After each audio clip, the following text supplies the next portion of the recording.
জুলাই আগস্টের বিপ্লবের অনেক কাহিনী আমি আজকে খোলাসা করে বলতে চাই। যদি বিদেশ থেকে বসে আমাদের প্রিয় নেতা জনাব তারেক রহমান ফ্যাসিবাদ বিরোধী আন্দোলনের নেতৃত্ব না দিতেন, হয়তো আমরা এই দিন দেখতাম না। সুতরাং বাংলাদেশের অস্তিত্বের সাথে, বাংলাদেশের স্বাধীনতার সাথে, সার্বভৌমত্বের সাথে, বাংলাদেশের বিজয়ের সাথে, বাংলাদেশের অধিকৃত স্বাধীনতাকে আবার ফিরিয়ে আনার সেই ইতিহাসের সাথে জিয়াউর রহমান, বেগম খালেদা জিয়া এবং জনাব তারেক রহমান একই সূত্রে গাঁথা। বাংলাদেশের স্বাধীনতা এই জন্যই আমরা অর্জন করিনি আর একটি দেশের গরব রাজ্যে পরিণত হোক। বাংলাদেশের স্বাধীনতা সার্বভৌমত্বকে যারা বিদেশে বন্ধক দিয়ে বাংলাদেশের ওদিকে চিরস্থায়ী হতে চেয়েছিলেন, তারা আজকে বাংলাদেশ থেকে পালিয়ে গেছে। বাংলাদেশের জনগণ কাদের বিরুদ্ধে অভ্যুত্থান বিপ্লব সংগঠিত করেছে? ফ্যাসিবাদী আওয়ামী লীগের বিরুদ্ধে। তো যদি বাংলাদেশের জনগণ আন্দোলন, সংগ্রাম, অভ্যুত্থান, বিপ্লব করে থাকে, আওয়ামী লীগের দুঃশাসনের খবর থেকে মুক্ত হওয়ার জন্য করেছে, তাই তো আজকে যারা কথা বলছে যে আওয়ামী লীগের নির্বাচন করা হবে কিনা, জায়েজ কিনা ইত্যাকার প্রশ্ন, এই জনগণ নির্ধারণ করবে। জনগণের আদালতে নির্ধারিত হবে কোন পতিত ফ্যাসিবাদ বাংলাদেশে আবার রাজনীতি করার অধিকার রাখে কিনা। যারা বাংলাদেশের মানুষের বুকের উপর গুলি চালিয়েছে আসমান থেকে, হেলিকপ্টার থেকে, যারা বাংলাদেশের মানুষকে এমন ভাবে সশস্ত্র কোন হত্যা চালিয়েছে, সহস্রাধিক ছাত্র জনতা বুকের তাজা রক্ত ঢেলে দিয়ে বাংলাদেশে এই ফ্যাসিবাদকে মুক্ত করতে বাধ্য হয়েছে, সেই ফ্যাসিবাদী শক্তি আবার বাংলাদেশে রাজনীতি করার জন্য পায়তারা শুরু করে। কেউ কেউ বিদেশ থেকে বলছে বিএনপির সাথে নাকি সহযোগিতা করবে আওয়ামী লীগ গণতন্ত্র পুনরুদ্ধারে। আওয়ামী লীগ এবং গণতন্ত্র পরস্পর বিরোধী দুইটা শব্দ। আওয়ামী লীগের সাথে গণতন্ত্র যায় না। আওয়ামী লীগ কখনো গণতন্ত্র বোঝেনি। আওয়ামী লীগ গণতন্ত্রকে হত্যা করে 1975 সালে সাংবিধানিকভাবে, আনুষ্ঠানিকভাবে বাকশাল প্রণয়নের মধ্য দিয়ে। এই আওয়ামী লীগ গণতন্ত্রের চর্চা করবে, অবিশ্বাস। সুতরাং আওয়ামী লীগের বুকে গণতন্ত্রের নাম মানায় না। আওয়ামী লীগ গণতন্ত্রের যখন জপপালা যোগবে তখন মনে রাখতে হবে বাংলাদেশের সামনে আরো বিপদ আসবে।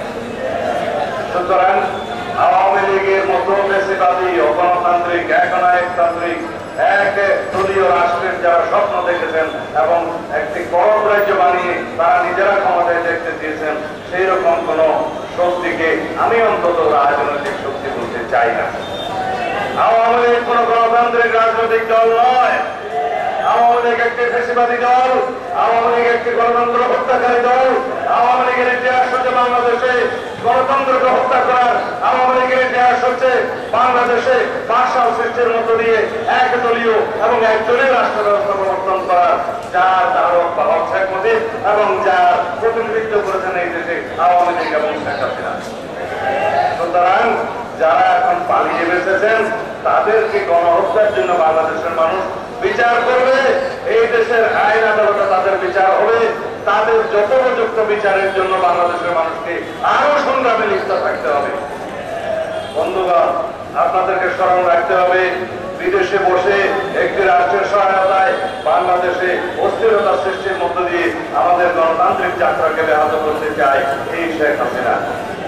আমাদের নির্বাচনের প্রক্রিয়াকে বিলম্বিত করতে চায় এই আওয়ামী লীগ, এই ফ্যাসিবাদের দোসররা বাংলাদেশের সর্বত্র বসে আছে। বাংলাদেশের সচিবালয় থেকে শুরু করে বিভিন্ন জায়গায় এখনো পর্যন্ত ফ্যাসিবাদের দোসররা বহাল আছে। তাদের ষড়যন্ত্র বহাল আছে। তারা প্রতিনিয়ত চেষ্টা করছে বাংলাদেশে যেন খুব তাড়াতাড়ি একটি গণতান্ত্রিক রাজনৈতিক সরকার প্রতিষ্ঠিত না হয়। সুতরাং আমাদের সজাগ থাকতে হবে, আমাদেরকে আন্দোলন অব্যাহত রাখতে হবে ততদিন পর্যন্ত আমরা একটা গণতান্ত্রিক পর্যায়ে নির্বাচনের রোডম্যাপের ঘোষণা না পাই।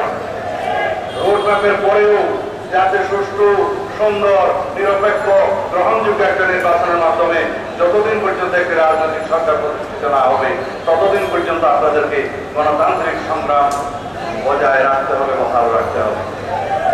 এটা আমাদের আহ্বান যে আপনারা মনে করবেন না বাংলাদেশের উপরে ষড়যন্ত্র আন্তর্জাতিক ষড়যন্ত্র এবং অভ্যন্তরীণ ষড়যন্ত্র বাংলাদেশের বিরুদ্ধে বিরুদ্ধবাদী ফেসিবাদী শক্তির পতিত দোসররা এখনো পর্যন্ত চালু রেখেছে।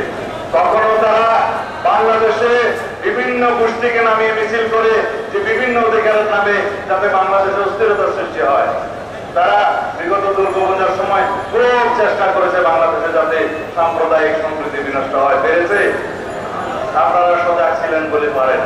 প্রশাসনের সাথে বিএনপির নেতা কর্মীগণ অন্যান্য গণতান্ত্রিক রাজনৈতিক শক্তি পাহারাই ছিল বলে পারে নাই, কিন্তু তাদের ষড়যন্ত্র বন্ধ হয় নাই। আমাদের একটাই ঘোষণা, বাংলাদেশের সবাই আমরা একজন সিটিজেন, আমরা বাংলাদেশের সবাই একজন নাগরিক। এখানে কেউ সংখ্যালঘু নয়, এখানে কোনো সংখ্যাগুরু নয়। সাংবিধানিক এবং গণতান্ত্রিক অধিকার বাংলাদেশের সকল নাগরিক সমানভাবে ভোগ করবে। এই স্লোগান আপনাদেরকে বজায় রাখতে হবে, যাতে আমাদেরকে আবার বিভক্ত না করতে পারে।